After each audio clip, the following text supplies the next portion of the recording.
Hemos estado estudiando el libro de Daniel. Esta sería la cuarta conferencia, pueden ustedes conseguir a las anteriores tres. Y este libro de Daniel lo compartí hace, creo que 17 o 18 años, allá por los 80s. Y me acuerdo que también fue en algún auditorio, donde estaba una pista de patinar por acá en Lomas Verdes. Los que iban a patinar ahí se pueden acordar. Y estoy otra vez con la carga de volver a compartir este libro, porque conforme vamos avanzando y nos vamos acercando a la culminación de los tiempos de Dios, vamos viendo cómo los acontecimientos que nos rodean, los problemas en Ucrania, en Crimea, en el Asia Menor, en Israel, en América, en Alaska, de qué forma se está deshielando la Antártida, sabían ustedes, ¿verdad? Que ya se está deshielando los polos, y todas estas cosas que nos rodean solamente son síntomas y señales que volteamos y checamos la Biblia y decimos: Señor, tú nos lo dijiste antes, con un propósito de que al ver que la Biblia nos mostraba que todo esto iba a suceder, podamos erguir nuestras cabezas, podamos verdaderamente tomar en serio a Dios, determinar en nuestro corazón no contaminarnos con tanta inmoralidad, con todo lo que está rodeando al mundo, porque el tiempo de nuestra redención final se acerca. Y muchos, ustedes no se imaginan, tal vez millones de personas que venían a iglesias, no solamente a este edificio, porque la iglesia somos las personas que se reunían en diferentes edificios, en diferentes partes, en el mundo entero, que se decían cristianos, que iban a la iglesia el domingo, que tal vez tomaban un estudio entre semana, se van a quedar cuando venga el arrebatamiento de la iglesia por la verdadera iglesia espiritual del Hijo de Dios. Entonces, en la Biblia hay dos iglesias: la iglesia física, que somos todos nosotros los que físicamente llegamos a un edificio. El edificio puede tener el título de bautista, presbiteriano, vida nueva, amistad cristiana, nazareno, pentecostal, carismático, lo que sea, pero eso no es la iglesia de Cristo. Eso es la botella, esa es la iglesia física. La iglesia verdadera son aquellos que en espíritu están sirviendo a Dios en esas congregaciones, y que no son muchos, desgraciadamente. Y mientras nos acercamos al final de los tiempos, muchos me dirán aquel día, cuando Él venga: Señor, yo iba a tal y aparte, o a ese edificio, o a esa denominación, y fui y di mis diezmos, etcétera, etcétera. Y Él les contestará: nunca te conocí, nunca hiciste mi voluntad. Siempre formaste tú tus leyes, tus mandamientos, como la persona que me habló ayer por teléfono de un país diciéndome que si lo bendecía en su nuevo matrimonio. ¿Cómo que en tu nuevo matrimonio? Le dije: ¿por qué nuevo?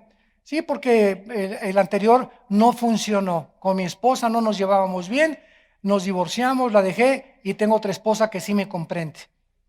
Y queremos que usted nos bendiga. Entonces, personas como estas que tienen 10, 15 años, le dije: tú no tienes conciencia de pecado. Tú no te das cuenta que lo que acabas de hacer al haber abandonado a tu esposa, tú estás viviendo en adulterio al haberte casado otra vez. La persona que se queda como víctima, la abandonada, es la que puede rehacer su vida y Dios la puede bendecir. En este caso le dije a este hombre: tú dejaste a tu esposa y ahora te casas con otra y quieres que yo te bendiga. Le dije: eres un cínico, porque es la única palabra que se puede adecuar. Es un cinismo tremendo. Señor, bendíceme y vivo en adulterio. Quiero que venga, bendiga a mi bebé, estoy embarazada. ¿Sí? ¿Por qué estás embarazada? Es que vivo con una persona, pero quiero que nos eche la bendición. Ya al ratito van a querer agua bendita. Pero esos son los tiempos peligrosos que la Biblia menciona. Daniel vivió tiempos similares hace 2600 años, cuando el rey Nabucodonosor sitia Jerusalén y se lleva cautivos a la mayor parte de los judíos a Babilonia, lo que es actualmente la nación de Irak. Entonces ahí en Babilonia todos los judíos vivieron como 70 años en el exilio, inclusive Daniel. Y el libro de Daniel nos revela secretos profundos, maravillosos, de la forma en la que Dios anhela que nosotros podamos vivir. En el capítulo 2 de Daniel, que hemos visto anteriormente, el rey Nabucodonosor tiene un sueño. Tiene un sueño soñando. Y este sueño comienza a hablarles a todos los astrólogos, a los magos, a los adivinos, a todas las personas involucradas en el ocultismo, lo cual nos habla que casi todos los imperios del pasado, como los gobiernos del siglo XXI o políticos de la mayor parte de las naciones, siguen consultando a brujos, siguen consultando a astrólogos, siguen consultando porque no saben el futuro de la economía, del abasto del petróleo, de la política militar, etcétera. ¿Qué sistema de gobierno es el mejor que pueden usar? Si se salen de la democracia y hacen una democracia fingida como es la que se está viendo en la mayor parte de los países ahora, o si regresan al socialismo, o si puede ser mitad democracia, mitad socialismo, otros hasta el comunismo, pero ni siquiera los países comunistas actuales que se dicen comunistas son comunistas, porque el comunismo de ahora no es la dialéctica materialista marxista, que es el comunismo puro. Ahora es una mezcla de comunismo con socialismo, con democracia, ya no saben verdaderamente qué es el sistema, cuál es el camino que deben andar. Y el rey Nabucodonosor trae a los adivinos y a los astrólogos y les dice, bueno, tuve un sueño y quiero que me lo interpreten. Si ustedes dicen que el mundo en el que ustedes pertenecen, de los brujos, la brujería, la ouija, los horóscopos, si realmente ellos tienen algo que decirnos del futuro, díganos el futuro. Y entonces los magos y los astrólogos y los brujos se acercaron con Nabucodonosor y le dijeron, dinos tu sueño y te mostraremos la interpretación. Y Nabucodonosor contestó, ¿verdad? Pues qué fácil la ponen, ¿verdad? Claro que si les doy el sueño, ustedes van a inventar cualquier interpretación. ¿Y yo cómo voy a saber que esa interpretación es la verdadera? ¿Saben una cosa? No les voy a decir qué soñé. Ustedes díganme qué soñé y díganme la interpretación. Total que comenzaron a sudar, les dio calentura hasta 40 grados a todos los brujos, astrólogos. ¿Cómo le haremos? No es posible. Y le dijeron al rey, no hay nadie en este mundo, no hay un hombre en este mundo que te pueda decir lo que tú estás pidiendo. Entonces el rey enojado mandó matarlos.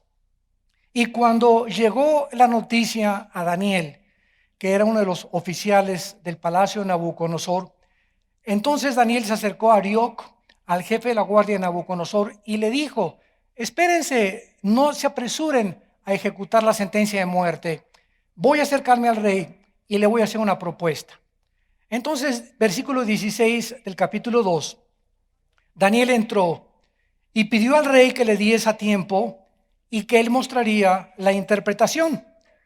Luego se fue Daniel a su casa e hizo saber lo que había a Ananías, que eran amigos de él, judíos también, Misael y Azarías, sus compañeros, para que pidiesen misericordias del Dios del cielo sobre este misterio, a fin de que Daniel y sus compañeros no pereciesen con los otros sabios de Babilonia. Daniel recurre a aquello a lo cual todos nosotros debemos de recurrir cuando nos encontramos amenazados, cuando nos encontramos perseguidos, cuando no sabemos qué camino tomar. Jamás llegues a decir en tu vida, estoy desesperado. Siempre que una persona, una oveja se acerca a nosotros, los pastores, y me dicen, hermano, estoy desesperada, en ese momento nos damos cuenta que la persona con la que estamos tratando es una persona que ya se salió del camino de Dios. Porque dice 2 Corintios capítulo 4, estamos en apuros, pero no angustiados, perseguidos, pero no desamparados, derribados, pero no destruidos. O sea, la desesperación es un estado emocional en la que te sientes arrinconado y donde tú crees, por el temor que tú tienes de algo que no ha sucedido, que no hay luz, que no hay escapatoria. Es que no sé cómo cambiar a mi hijo, no sé cómo cambiar, me estoy desesperada. O sea, te arrinconas tú misma o tú mismo en un lugar, en una posición en la que no ves la puerta, donde no ves la salida. ¿Y por qué llegas a esa posición? Por el temor y por la incredulidad. ¿Qué dice Filipenses 4, del 6 al 7? Por nada estén afanados. Y la palabra afán, merima en el griego, significa un estado de intranquilidad, un estado de nerviosismo, un estado de estrés, un estado que te va a llevar a la desesperación, y de la desesperación llegas a la depresión. Por nada estés en esta condición, es una orden de Dios, sino que cuando tengas un problema, mi hija, mi hijo, el trabajo, lo que sea, híncate. ¿En quién crees? Yo creo en la Biblia como en la palabra de Dios. ¿De veras? Creo que Jesús es mi Señor y Salvador. ¿De veras? De la boca para afuera. Porque si lo creyeras, harías lo que Dios te manda, para que descubrieras que funciona. Pero no lo haces y llegas primero al pastor antes de haberte hincado delante de Dios. Y cuando llegan con nosotros creyendo que somos dioses y écheme la bendición, les repito, casi ya están pidiendo agua bendita que les echemos. Como oí un pastor en África, no sé dónde, que ya está usando agua bendita, eso sí, nada más la vende en su iglesia. Así estamos en el mundo que estamos viviendo. Entonces, tenemos que entender eso, ¿verdad? Sean conocidas, dice Filipenses 4, 6 y 7. Dale a Dios a conocer, Padre. Me encuentro, sí, no te puedo ocultar, Padre, me encuentro, ya estoy llegando a la desesperación de mi hija, de mi trabajo, lo que tú quieras, el problema que sea, Señor, ayúdame, confío en ti. ¿A quién más iré si no eres tú, el Dios Todopoderoso? Tú eres mi castillo, mi fortaleza, mi pronto auxilio en todas las tribulaciones, mi Dios en quien confiaré. Y Él te sacará del pozo de la desesperación. Pero si tú permites ese estado emocional en tu vida de desesperación, te ahogas. Y ni la oración del pastor, ni aunque se te aparezca San Clodomiro en la mañana, te va a sacar de tu problema. Porque es Dios el único que cambia a las personas y es Dios el que cambia los tiempos y las edades. Él es el que cambia las personas, las circunstancias. Nosotros no somos dioses. Daniel sabía perfectamente bien que necesitaban ponerse de rodillas. Y es interesante que la Biblia nos muestra que ese es nuestro recurso. Dice el Salmo 34, 6. Este pobre clamó y le oyó Jehová y lo libró de todas sus angustias. ¿Qué cosa es la angustia? Es un estado de desesperación, de que te quite el sueño, de que ya andas con la cara desencajada, que ya crees que eso no se va a solucionar. Y si se muere su abuelita, pues que se muera tu abuelita. Déjala que se vaya al cielo ya, que se la lleve el Señor. Y si no se sana esa persona, pues no se sanó, tú no eres Dios. Dios tiene un programa mucho mejor tal vez para permitir que esa persona siga en el hospital. Y si tu hija no ha regresado, pues déjala que allá en la cárcel la vayas algún día a visitar. Tú no puedes cambiar a tu hija, encárgasela a Dios, pero tú ten paz por el amor de Dios. Tú ten tranquilidad en tu vida. Por nada estés afanada y afanoso. Eso es incredulidad. Y sin fe, Hebreos 11:6, no podemos agradar a Dios. Ahí está. En el momento en que entras a la desesperación y la angustia y el enojo y esto y el otro, ya te saliste del camino y se te vienen los demonios como las abejas africanas. Se vienen a tu vida a atormentarte más, a hacer ese problema, a inflar ese problema hasta que llegues a, ya me ahogo, sálveme el que pueda salvarme. Llegas al momento en el que ya pierdes toda esperanza y toda confianza en aquel que dice, yo soy tu Dios, que siempre estaré contigo, no te dejaré ni desampararé. Aunque hayas en valle de sombras y de muerte, no debes de tener miedo. Ahí es cuando se muestra la fe. ¿Qué es la fe? Confiar en Dios en medio de problemas que van más allá de nuestra capacidad para resolverlos. Dice en Efesios capítulo 6, versículo 18 al 20. hablando Pablo acerca de la oración como parte de la armadura de Dios. Efesios 6:18, orando en todo tiempo, con toda oración y súplica en el Espíritu, velando en ello con toda perseverancia y súplica por todos los santos. No sé cuántas veces te has hincado a orar desde que eres cristiano o desde que eres cristiana y tus oraciones solamente yo. Señor, dame. Señor, bendíceme. Señor, ayúdame. Nunca oras por nadie más que por tu vida, por tus intereses propios y por tus propias cosas de tu trabajo. No tienes en tu lista de oración a ningún pastor.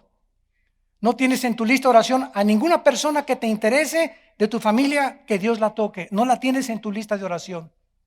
Nunca oras jamás por el presidente de la República y la nación a la que tú perteneces. La Biblia nos manda orar por nuestros gobernantes, orar por nosotros. Y ahí te lleva 10, 15 minutos. Tenemos que tener una lista de 30, 40 personas mínimo.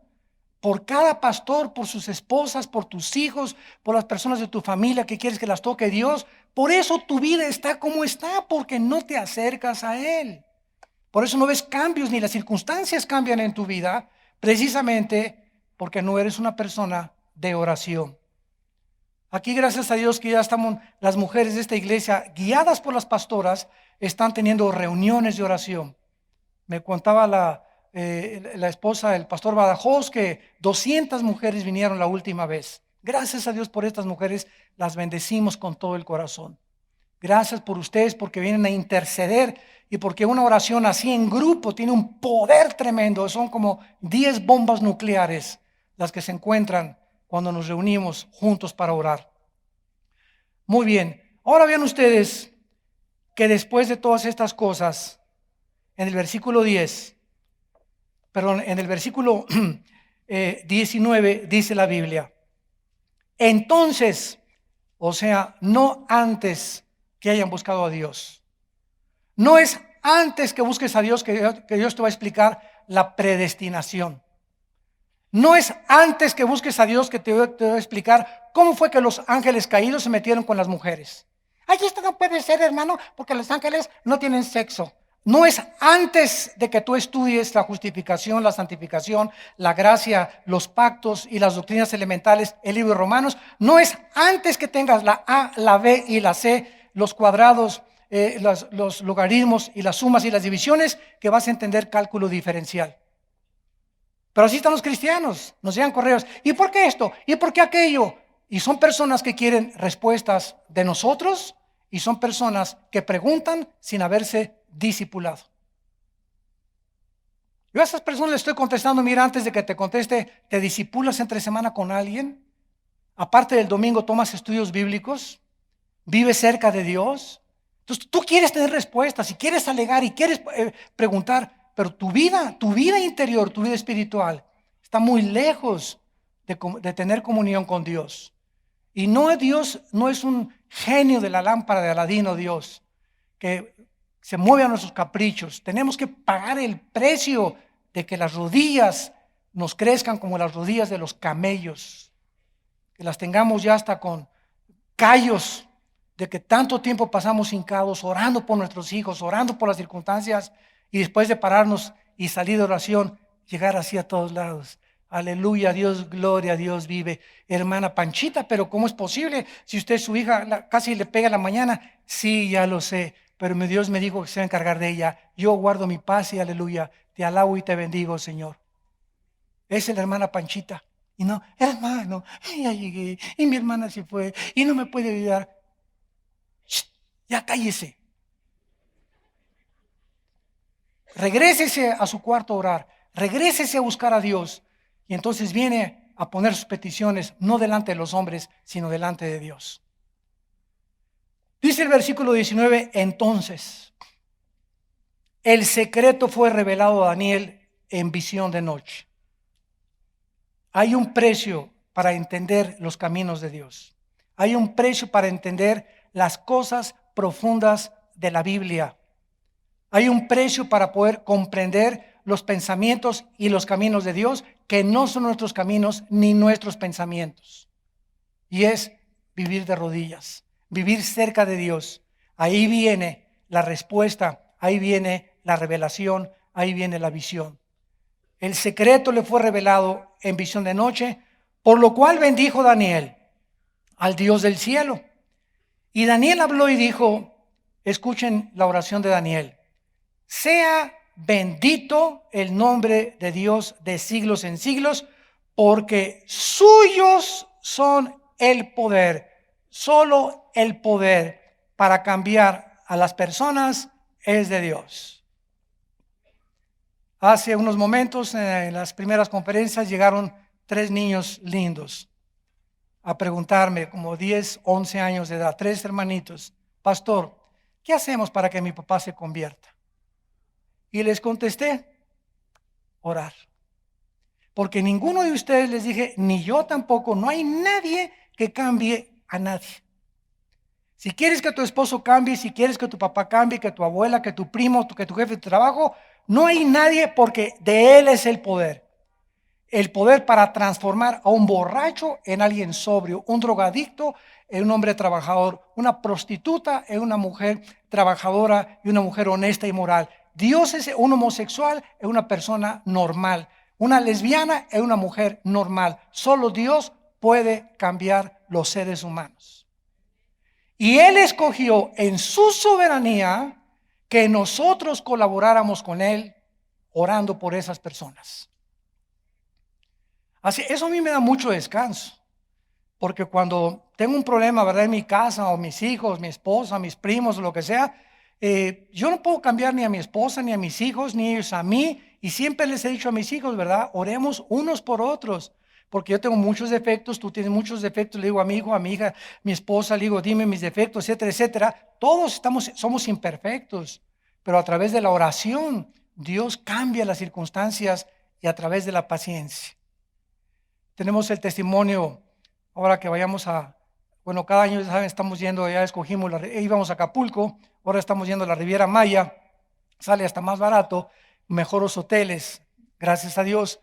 Y el año pasado que estuvimos en la Riviera Maya, en un hotel precioso, una pareja se acercó y nos dijo, él me dijo, Armando, yo tenía hace 7 meses creyendo que mi esposa no iba a cambiar. Terca como la mula del Antiguo Testamento, me dice. Ya con eso le dije, me dijiste todo. No, y además no sabes, me dice, cotorra, que las guacamayas del Caribe se quedan chiquitas. Y le dije, sí, ¿verdad? Eres un híbrido de cucaracha, le dije. Dice, no sabes nuestro matrimonio cómo estaba. Y Dios, en un mensaje que él escuchó, le mostró eso, que tenía que orar por ella y aguantar el tiempo para que Dios interviniera. Y él entendió el secreto, que en ese tiempo en el que él comenzó a orar aquí, y en ese tiempo fueron 7 meses, en esos 7 meses que él esperó y la aguantó y oró por ella y le hizo el desayuno y la bendijo, etcétera, etcétera. En ese tiempo Dios aprovechó en tratar con ella y en tratar con él también en su paciencia. Entonces Dios está tratando con nosotros, y Dios usa como desatornillador a la esposa o al esposo, o al primo, al cuñado, a los papás, pero son instrumentos de Dios. Dios no puede bajar y cambiarnos, pero usa personas que muchas veces son como jeringas en nuestras vidas, y nos pican y nos pican y nos pican y nos pican. ¿Y qué está haciendo Dios? Trabajar con nuestra paciencia, y está probando nuestro perdón. Nuestro perdón. Porque mientras más te enojas con la persona que te hace daño, más lejos de la gracia de Dios estás.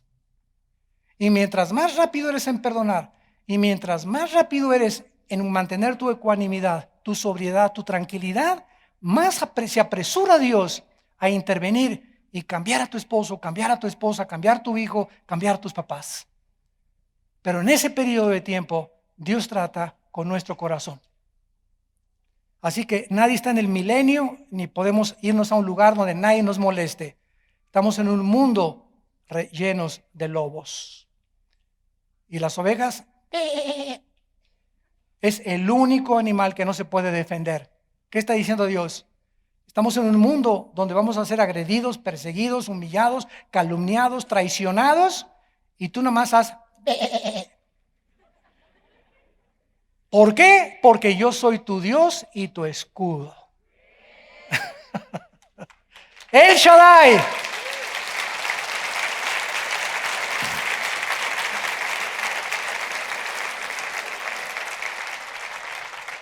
Si pudiéramos defendernos nosotros a nosotros mismos, no nos hubiera comparado con las ovejas, nos hubiera comparado con los búfalos, ¿verdad? Y ahí vas, ahí viene encarnado, ahí viene el hermano a cornear a su esposa.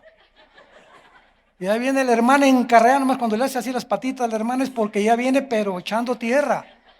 El esposo ya está con el capote así nada más, esperando el capotazo de la chicuelina, ¿verdad? Si pudiéramos defendernos, hubiera manera que nosotros cambiáramos las circunstancias, Dios no tiene por qué existir. Pero Dios quiere que lo descubramos y que en medio de estas circunstancias descubramos que es cierto, que Él nos defiende, que Él cambia las cosas, pero y mientras las cambia, está trabajando con nuestra paciencia, nuestra integridad y nuestro amor.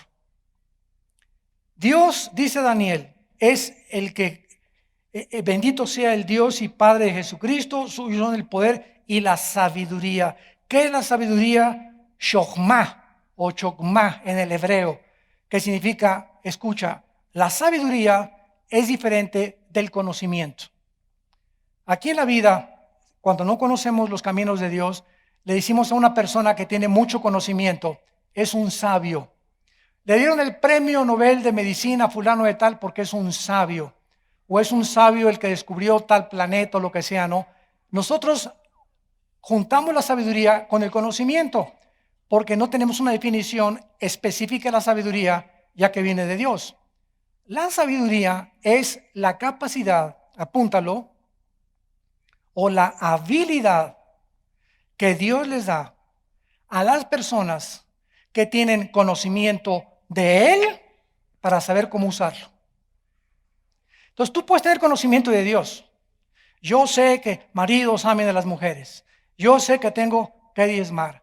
Yo sé que tengo que orar por mis hijos. Yo sé que tengo que hacer estas cosas. Tienes el conocimiento. Sabes y conoces muchas cosas de la Biblia, pero no las haces.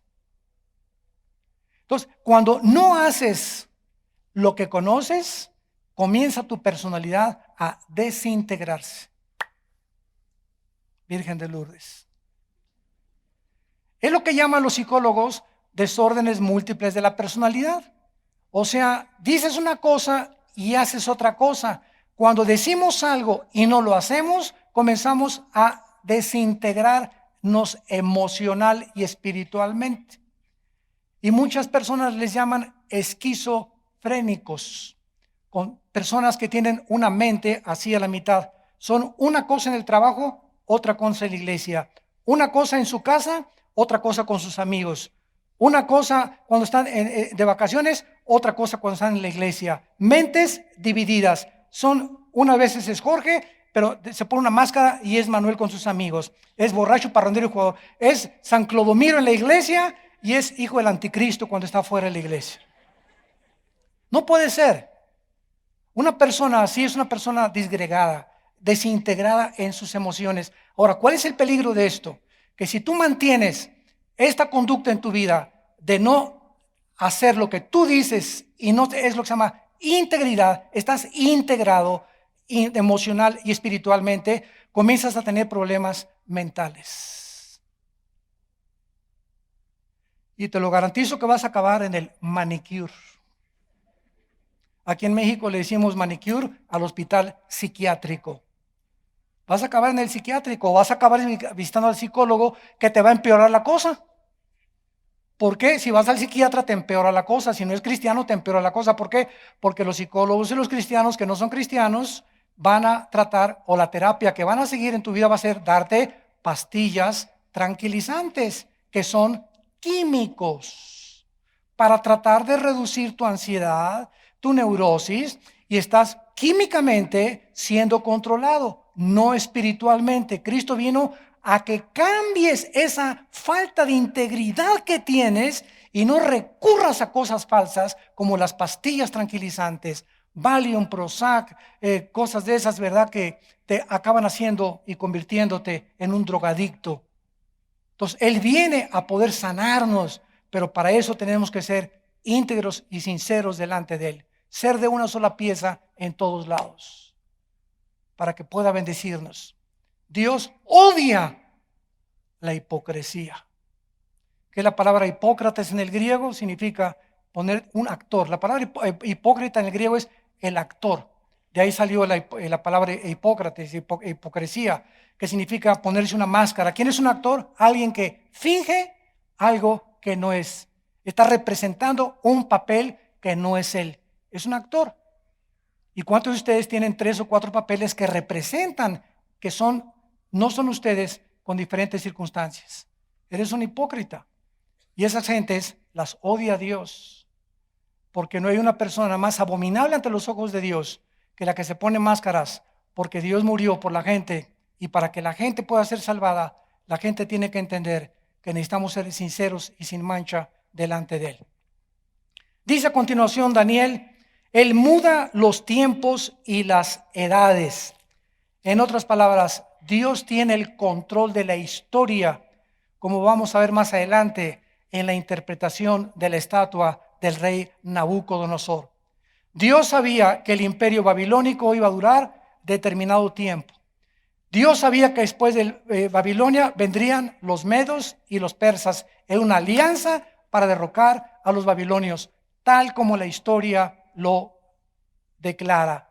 Y esto fue antes de que todos estos imperios surgieran, porque Daniel vivió en el imperio babilónico, el primero del tiempo de los gentiles. Dios sabía que después de los persas, y lo vamos a ver en la estatua de Nabucodonosor, vendrían los griegos.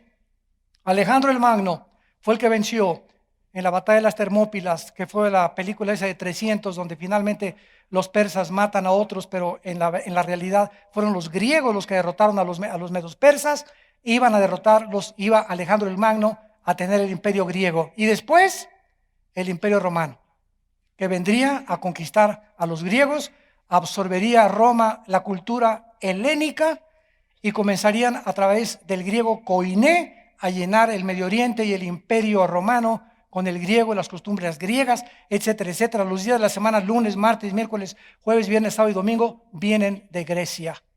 Todo esto viene, no se imaginan, todo viene de Atenas y de Jerusalén. El inicio de la historia humana tiene 2 baluartes, 2 cimientos, Atenas y Jerusalén. De ahí viene todo. La cultura griega, el derecho romano, el derecho legal, las religiones, todo tiene su origen en estas partes geográficas del mundo en que vivimos. Entonces Dios es el que muda los tiempos y las edades. Hay tiempo de llorar y hay tiempo de reír. Hay tiempo de sembrar y hay tiempo de cosechar. Ahora, si Dios determina el tiempo, imagínense esto. Yo soy ranchero. Voy a sembrar mi maicito. Va, siembro mis semillas de maicito. Que salga ya. Que salga ya. Ya sal. ¿Se imaginan ustedes? Y ando como león enjaulado ahí en mi casa, para arriba y para... Oye, viejo, me dice mi esposa, ¿por qué? Porque no sale el maicito. Yo quiero que salga ya. Mi esposa, si es cristiana, me contesta, mi amor, los tiempos son de Dios. Es Dios el que determinó cuándo iba a crecer ese maicito. Y en ese tiempo está trabajando con tu paciencia, viejo. Está trabajando con la perseverancia y tú vas a seguir mientras regando y regando y regando para que tengas la cosecha. Porque los tiempos son de Dios. Dios tiene un tiempo para que te cases. Me quiero casar. Ya. ¿Sabes una cosa? Vas a escoger a la persona equivocada. Dios quiere que te cases, pero tal vez si te precipitas y no tienes paciencia para esperar el tiempo de Dios, no es el tiempo tuyo, es el tiempo de Dios. ¿Cómo lo sabes? Porque te va a traer un gansito marinela. ¿Qué vas a saber? Que es un joven que lee la Biblia, que pregúntale si ama a Dios más que a ti, porque si no ama más a Dios que a ti, no merece que te cases con él. ¿Por qué? Porque si no amas a Dios a ti, tampoco te va a amar a ti y cuando se encuentre otra mejor que tú. Pero cuando alguien ama más a Dios que a la novia, que al próximo prometido o que cualquier otra cosa, es una garantía de que te va a ser fiel toda su vida. Y eso es lo que tenemos que entender, porque los tiempos son de Dios. Hay tiempo de llorar cuando perdemos un ser querido, hay tiempo en las fiestas de reír. Todos estos tiempos pertenecen a Dios, forman parte de la vida. No toda la vida es risa, ja, ja, ja, ja, ja, ji, ji, ji, ji. No toda la vida es todo es llorar, reír, sembrar, cosechar, juntar, destruir, edificar, quitar, derribar. Hay tiempo en la vida para todo. Hay tiempo de descanso. En las vacaciones no te lleves la laptop de tu trabajo, por el amor de Dios, Santa Cachucha. Vas de vacaciones, es tiempo de tirarte como lagartija ahí. No pienses en nada, aleluya, gloria a Dios. Yo no sé si vamos a comer la semana para que entran. Yo no sé nada, aleluya. Mis hijos, mira qué bonita la playa. Te me corriendo a la playa con tus nietos, con tus hijos, etcétera, etcétera. Disfrutas y no estás ahí. El trabajo y esto y el otro. Ni siquiera puedes disfrutar el tiempo que es de descanso porque no tienes los tiempos de Dios en tu corazón. Hay tiempos de viajar, en los tiempos de viajar también igual, es conocer, ir a Jerusalén, Nueva York o Canadá o las grutas de Camomilpa o las minas de Tasco o lo que sea. Es tiempo de viajar, de conocer y me desconecto de todo lo demás porque es tiempo de eso, es tiempo de conocer y de viajar. No quiero ocupar mi mente en otras cosas porque Dios me ha programado de esta manera que disfrute la vida en todo. Es tiempo de reunirnos aquí el domingo en la iglesia, alabar a Dios. No estás aquí y mi lavadora y se descompuso y mi esposo y estás aquí y todo eso te impide recibir esta palabra porque tu mente está en otro lado. Es tiempo ahorita, una vez a la semana. Si no tienes otro tiempo más que el domingo, el día que sea, es tiempo de escuchar a Dios en la Biblia. Es tiempo que reflexiones sobre lo que hiciste la semana pasada, lo que hiciste ayer, antier. Es tiempo de que mañana cambies todas estas cosas de ayer y antier, mañana sean otra cosa diferente. Y así vamos de gloria en gloria en Cristo Jesús, porque Él es el que controla la historia. Y dice Daniel en el versículo 21, y pone reyes y quita los reyes. ¿Puso Dios a Hitler? ¿Puso Dios a Saddam Hussein? Yo he tenido este tipo de interrogantes en los debates que tengo con ateos. Son clásicos de ellos. Clásicos. Y si Dios es soberano de todas las cosas, ¿podría Dios hacer una piedra más grande que no pudiera cargar? ¿De cuál fumaste, compadre? En primer lugar, el poder de Dios no se mide a través de las fuerzas que tiene Rambo o que tiene Mr. Universo. Y en segundo lugar, si Dios crea una piedra más grande que la que pueda cargar, ¿verdad? Ya no sería Dios. Porque eso es ilógico, filosófica y lógicamente. Entonces, así hay mucha gente y Dios puso a Hitler. Claro, Dios no lo puso a Hitler. Dios dejó la libertad del pueblo alemán en el hambre que tenían al haberlo abandonado a él y haber oído las mentiras de este dictador que crearía una raza aria, de haber permitido que fueran engañados. ¿Por qué son engañados los que están en las sectas? ¿Dios puso a ese pastor para que engañara a las gentes? No. Dios puso a ese para que la gente esa que no lo busca sea engañada con otros falsos pastores. Porque Dios dice en 2 de Tesalonicenses, envía un poder engañoso para que crean a la mentira. Una vez le pregunté a unos estudiantes de seminario, ¿cuántos creen que Dios engaña? Todos se quedaron así serios. No, imposible, Dios, pues no conocen la Biblia. 2 de Tesalonicenses 2 dice la Biblia claramente que Dios engaña a aquellos que ya fueron engañados para engañarlos peor y se hundan todavía más, porque rechazaron el conocimiento de la verdad. No se contentaron con conocer la justicia. Entonces, ¿cuál es la tragedia de no creer en Dios? Que acabas creyendo cualquier cosa. Todos aquellos que han rechazado a Cristo acaban en las sectas, mormones, cientología, la calibá, la cabala, filosofías orientales, budismo zen, con pastores como Jim Jones en el 78, que se llevó a la Guyana a casi 1,000 personas y les dijo que él era Dios y los envenenó a todos. ¿Por qué permitió Dios esto? Porque toda esta gente no buscaba a Dios, creían que ese hombre era el papá y nunca ellos leyeron ni estudiaron la Biblia. Entonces somos responsables de creernos tantas mentiras. El otro día vi un predicador, ¿verdad?, en la televisión que no puedo creer, agarró la Biblia y la tiró al púlpito, ¿verdad? Dijo que es la línea de poder. Y les dijo a unas personas, a ver, pasen esa línea, y los que pasaban se caían al suelo y comenzaban a temblar en el suelo. Digo, ¿qué es eso, verdad? Circo, maroma y teatro. Ahora, yo estoy en una reunión de esas y me paro y me salgo, porque toda esa gente hasta aplaudieron. ¿Por qué? Porque viven engañados, porque no se dan cuenta realmente de qué es la verdad y qué es la mentira. Y la Biblia, la iglesia se está convirtiendo en un circo de demostraciones de cosas sobrenaturales, porque la gente lo que busca es la emoción y milagros y sanidades y esto y el otro, y cero conocimiento de la palabra de Dios. Dios, dice la Biblia, es el que quita y pone reyes, quita los tiempos, pone los tiempos y las edades, da la sabiduría a los sabios y el conocimiento a los entendidos. Y dice, Él revela, versículo 22, lo escondido y lo profundo, y conoce lo que está en tinieblas. ¿Saben ustedes qué es el temor de Dios? A la luz de este versículo, el temor de Dios es saber y tener la conciencia plena en mi vida de que Dios me ve lo que hago cuando estoy escondidas, cuando nadie me ve. Pero como tengo el temor de Dios, entonces no me le escondo. Yo sé que nunca me voy a esconder de Él. Y que aunque vaya viajando y me meta a un hotel y nadie me vea, no voy a ver pornografía. No me ve mi esposa, no me ven mis hijos. Estoy solo en el hotel.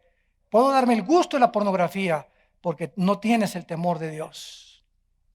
Pero cuando estemos conscientes de que Dios conoce lo profundo y lo escondido, y que no podemos hacer nada escondidas de Él, tenemos temor de Dios y nos conducimos conforme al temor de Dios. Y Dios nos bendice. ¿Se acuerdan de José? Génesis 37. Llegó la leona de Santa Julia, la esposa de Potifar. Pepinillo, come here, Jos, ven, Pepito, para acá. Aquí, Chencheche, le voy a contar un cuento. Como el marido andaba ahí en la guerra, ¿verdad? Y José entró al aposento de la mujer esta, y en cuanto ella vio, ¿verdad?, ella sin temor de Dios, no está mi marido, despidió a todos los negritos que andaban por ahí de eunucos, ¿verdad?, y a todos los sirvientes, ¿verdad?, y que agarra a José del saco, ¿verdad? Ven para acá, Pepillo, te voy a contar Alicia en el País de las Maravillas. Le voy a contar un cuento a mi nene. Y agarró José y de veras, ay, me gustan mucho los cuentos. ¿Eso dijo José?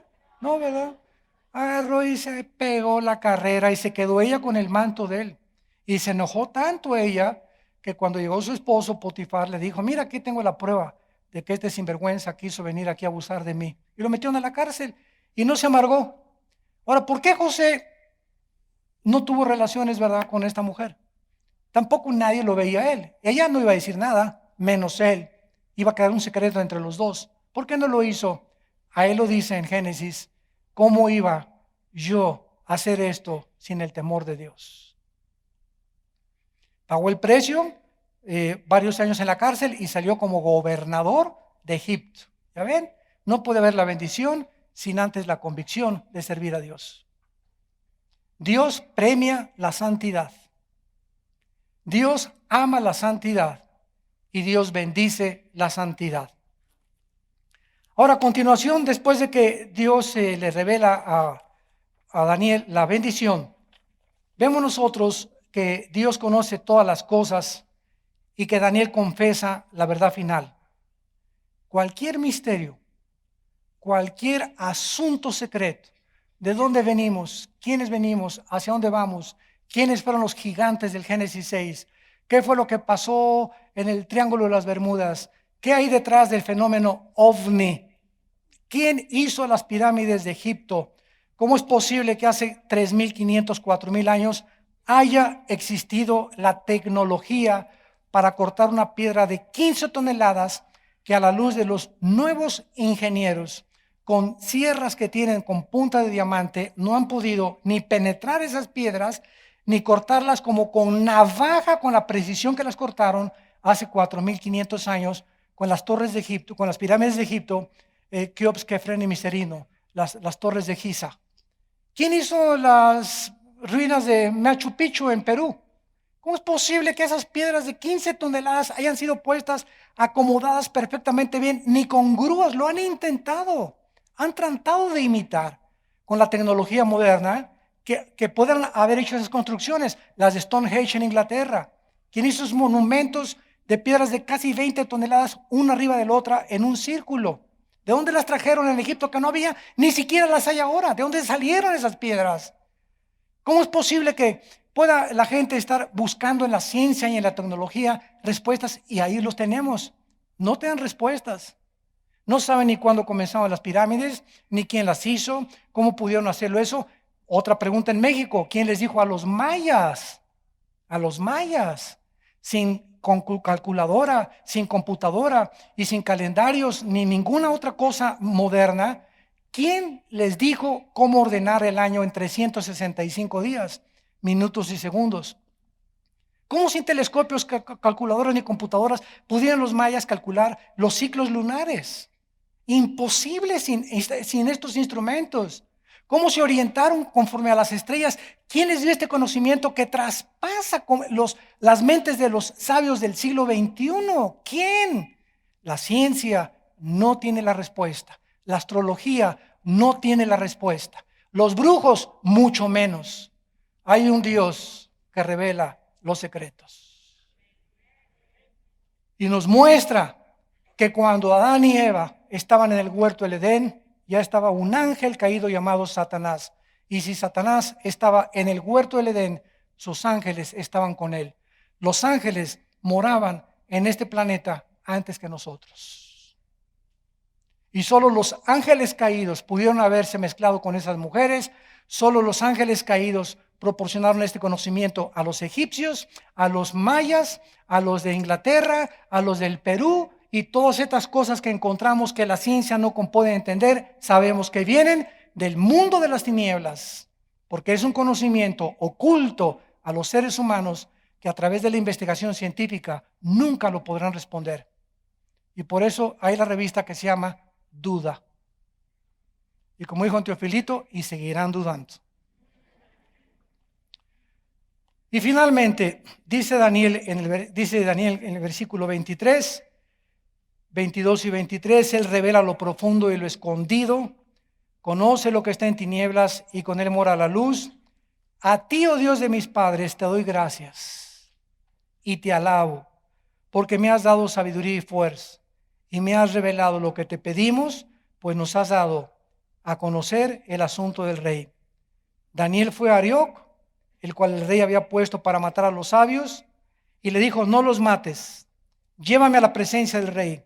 Yo le mostraré la interpretación. Arioc llevó prontamente a Daniel ante el rey y le dijo así: he hallado un varón de los reportados de Judá, el cual dará al rey la interpretación. Respondió el rey y dijo a Daniel, al cual llamaban Belsasar: ¿podrás tú hacerme conocer el sueño que vi y su interpretación? Daniel respondí: pues claro, pues ¿quién creías? ¿Eso dice? Vean ustedes la humildad de este hombre. Daniel respondió diciendo: el misterio que el rey demanda, ni sabios, ni astrólogos, ni magos, ni adivinos lo pueden revelar al rey. Cuando alguien te pregunte: ¿quién conoce qué hay después de la vida? ¿Quién? ¿Los astrólogos? ¿Los brujos? ¿Los adivinos? ¿Quién nos puede decir lo que va más allá de la vida? No hay nadie más que Dios. Y Dios baja del cielo en la persona de su Hijo Jesucristo para revelarnos lo que el mundo no puede descubrir a través de la investigación científica ni de nuestros 5 sentidos. Entonces, todo aquello que va más allá de la ciencia lo encontramos en la revelación espiritual de Dios. Y por eso los ateos se encuentran encajonados. Los astrofísicos ateos, los doctores ateos, los filósofos ateos están arrinconados porque no salen del mundo del empirismo. ¿Qué es el empirismo? No creo lo que no veo, lo que no huelo, lo que no siento, lo que no toco. Si mis 5 sentidos no perciben y no puedo comprobarlo a través de un laboratorio y un experimento científico, no es científico, no lo voy a creer. Se encuentran limitados porque no creen que hay un mundo que trasciende el mundo físico terrenal.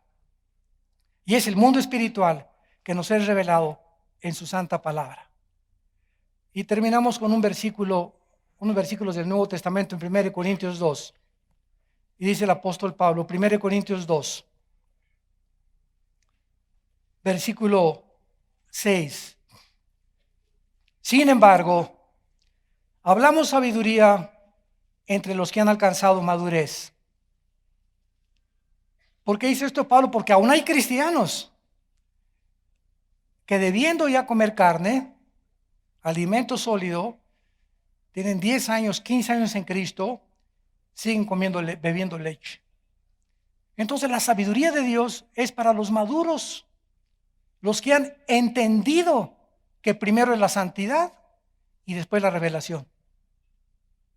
No puedes tú divorciar, querer conocer. A lo mejor eres muy inteligente y tienes un IQ de quién sabe cuántos puntos, de 90, 95 puntos, ¿verdad? Casi llegas a 100.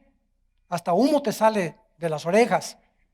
Pero ese conocimiento, si no está acompañado de la santidad, de una vida de pureza sexual, de una vida de integridad, no te sirve el conocimiento. Porque Dios es el que da la sabiduría para que lo puedas usar y te vas a quedar con el puro conocimiento. Y si te quedas con el puro conocimiento, el conocimiento envanece, pero el amor edifica. Entonces necesitamos el conocimiento ser acompañado del amor por los demás, para que Dios nos pueda revelar los misterios. Hablamos sabiduría entre los que han alcanzado madurez. Sabiduría no de este siglo ni de los príncipes de este siglo que perecen, mas sabiduría de Dios en misterio. ¿Por qué el misterio? Porque no todo mundo entra a la cámara oculta, a los secretos del Altísimo. La sabiduría oculta la cual Dios predestinó antes de los siglos para nuestra gloria. Versículo 10, pero Dios nos las reveló a través de la investigación científica. ¿Eso dice? A través del yoga, a través de la meditación trascendental, a través de Walter Mercado. Es el Espíritu Santo. Cristo sube y baja el Espíritu Santo al mundo. Y cuando el Espíritu Santo, cuando alguien recibe a Cristo, el Espíritu Santo entra a tu vida. Cristo ya se fue. El Espíritu no puede estar cuando sube a Cristo. Cristo sube, el Espíritu baja. Entra a tu vida. Y es el Espíritu de Dios, cuando recibes a Cristo, el que nos destapa la calabaza. El que nos arranca las vendas. Y comenzamos a ver la vida, mi trabajo, mi familia, mi esposa, mis hijos. Comienzo a ver todas las cosas, los árboles, el universo. Comienza todo a cobrar propósito y significado. Comienzo a entender quién soy, por qué nací, de dónde vengo, cuál es mi meta final, a qué debo de invertir mi dinero, mi salud, mis pensamientos, qué es lo que debo llenar en mi mente, qué películas debo de ver, qué libros debo de leer. Comienzo a ser transformado por el Espíritu de Dios. Y si no tienes el Espíritu de Dios, nunca vas a entender nada de los caminos de Dios. Vas a seguir dando vueltas en el desierto por 40 años.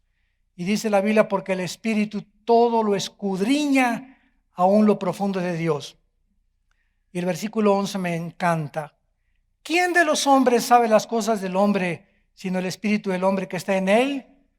Ojalá que Sigmund Freud hubiera entendido esto. Mi querido Sigmundcito, el problema del hombre no se encuentra en la psique, por el amor de Dios. No ataques la psique ni los hipnotices a tus pacientes para tratar de arreglar sus problemas a través de la psicología y a través de la psicología personal y la psicología transpersonal y a través de la autoevaluación y todas esas cosas. No está ahí. El problema del hombre es más profundo, es espiritual. Y solo Dios lo conoce. ¿Quién de los hombres? ¿Tú eres un hombre? Sí, sí, son hombres, dice Sigmund Freud. ¿Y tu paciente es hombre? Está bien. Entonces, ¿cómo te atreves tú? Ni siquiera te entiendes tú. Sigmund Freud a las 2 de la mañana casi aullaba, gritaba, empapado en sudor, con visiones como Hitler. Veo a alguien, se paraba y su esposa le secaba el sudor. Era una persona neurótica. ¡Qué contradicción más grande! Tratando de curar las neurosis de la gente cuando su propia vida era una neurosis. Entonces, ¿por qué? Porque ¿quién de los hombres conoce las cosas del hombre sino el Espíritu? Para que yo conozca y pueda ayudar a una persona, tengo que investigar su raíz espiritual. Por eso cuando una persona llega a la consejería con los pastores, oiga, mi esposo, olvídese de su esposo, de su hija, doña Panchita, ¿usted cómo está con Dios? ¿Usted lee la Biblia? ¿Usted tiene un tiempo de oración? ¿Usted se disipula? No.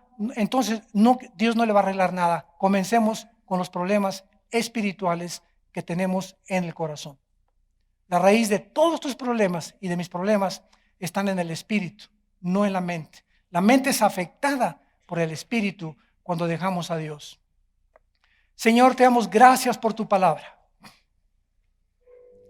Te damos gracias, Señor, porque tuyo es el poder y la sabiduría. Tú mudas los tiempos y las edades. Tú quitas y tú pones a los gobernantes.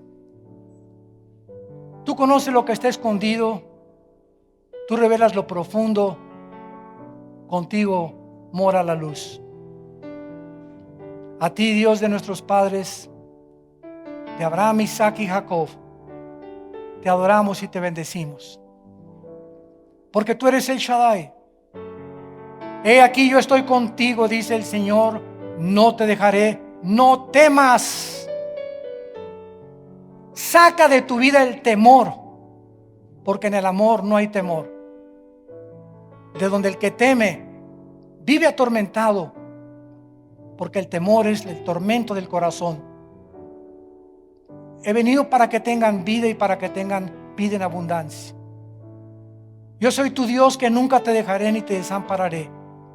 Estaré todos los días contigo hasta el fin del mundo. No temas. Siempre te ayudaré, siempre te podré fortalecer. Solo no te alejes de mí. Así como la rama no puede llevar fruto si no está unida al árbol, al tronco, así ustedes, separados de mí, óiganlo, nada podrán hacer, porque tú eres nuestras fuerzas, tú eres nuestra protección, nuestro escudo. Tú eres, Señor, el todo de nuestra vida, nuestro pronto auxilio en todas las tribulaciones. Tú eres el que nos sacas del hoyo de la desesperación. Tú eres el que cambias y transforma nuestras circunstancias. Tú eres el que nos llenas de luz y nos muestras y nos dices: esfuércense y sean valientes. Estoy con ustedes. Nadie te podrá hacer frente durante todos los días de tu vida. Como estuve con los grandes hombres del antiguo pacto, así estoy yo con ustedes hasta el fin del mundo. Hay muchas personas en este momento que nos oyen a través del internet o a través de la televisión, que no han invitado a Cristo a sus vidas, que viven en tinieblas sin entender el propósito y el significado que tiene la vida delante de Dios. Invítalo con esta oración a tu vida y dile: Señor, perdona mis pecados. Creo que en la cruz Cristo con su sangre pagó por ellos y que a los 3 días resucitó de entre los muertos. Te bendigo, Señor Jesucristo, y te pido que entres a mi corazón como mi Señor y mi Salvador. Amén. Amén y amén. Gracias a Dios por su palabra. Gracias a Dios por su palabra. Alabado sea el nombre de Jesús. Alabado sea el nombre de Jesús. Alabado sea el nombre de Jesús. Nos ponemos de pie para recibir la bendición pastoral.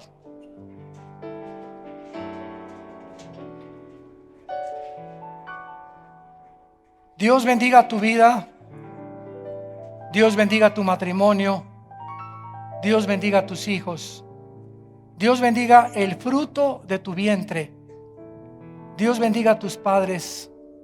Dios bendiga a tus animales domésticos, tu entrada y tu salida.